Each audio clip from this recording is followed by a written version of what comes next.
Hello, my name is Mindy Bloxel, and I'm doing my presentation on search and seizure. I'm going to start off with talking about my experience with this subject. I am a kindergarten teacher in a very small town with a very small school. My school, as me being the teacher, has never had any issues to do with search problems. However, when I was in high school, there was a search done, and a student was in trouble for bringing a gun to school. He left his hunting gun in this truck hanging on one of those gun racks. This was pre-Columbine, mind you. Now, the parents and the students were upset because he left his gun in his car with the doors locked and it wasn't causing any harm. The school officials said that they had the right to do something about it because it was on their grounds.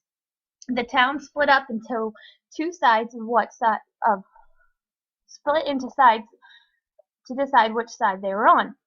No one really looked into the law or explained what had happened and why it was okay for it to happen.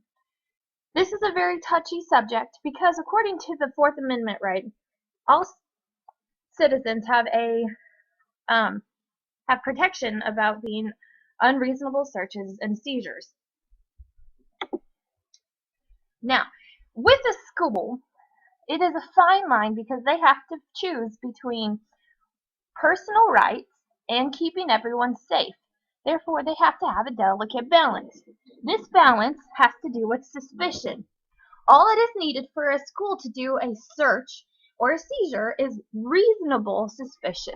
The Supreme Court ruled that a search warrant is unsuited in the school environment because it takes too long to obtain and it is in the right to keeping all their students safe. A teacher or official cannot search an entire student body in hopes of finding someone up doing wrongdoing or contraband on them. It is not allowed. They have to have reasonable suspicion, and reasonable means that they have to have somebody who has evidence or a good idea. It cannot be a hunch. Now, searching a student's desk can be done if there is a reasonable reason to look in their desk. They have to have reliable information that prompts the search. A hunch is not reliable. If they think, Johnny, he's kind of a bad apple. He probably took my iPad. I can check his desk. That is not acceptable. There has to be someone who has given evidence before they can search it. Also, the school needs to have a policy that outlines the school desk search policy so the students know what is going to happen.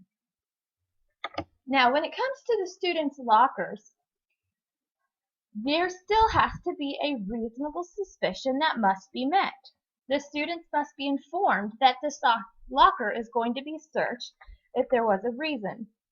Now, it cannot just be the teacher thinking that, okay, I heard some information that Susie has a gun in her locker, I'm going to go check it. Not okay. The student has to be informed that their locker is going to be checked, and at least one official must be present to make sure that procedure is followed. If the student would like for it to be, would not like to be alone, they can request the presence of another student. In no cases, except extreme emergencies, could a school official just go and search that locker. There has to be extreme evidence to go look. Now, as I go on, I'm going to start talking about more intimate things. A school desk and a school locker is school property. A book bag is a personal property of the student. Therefore, the school doesn't have quite as much leeway on it. That's why it's more of a complex search. It requires stronger evidence to support that reasonable suspicion. They have to have a specific source of why they're going to be searching that book bag. They cannot have an anonymous reason. They have to know who it is. The High Court ruled that as the more intrusive the search becomes, the more probable cause that is necessary even in the school context. So the more private we get, the more specific probable cause we're going to need. Automobiles. Now, schools cannot search cars that are not on their property. It has to be on their school property. And again, I feel like a broken record, but it must be said, there must be a reasonable suspicion. Now, the schools must provide a policy stating that informing parents and students that the car can be searched. Now, if this car is not on the school property, there must be probable cause. Then the school must call a law official who then will come with a search warrant to check the vehicle.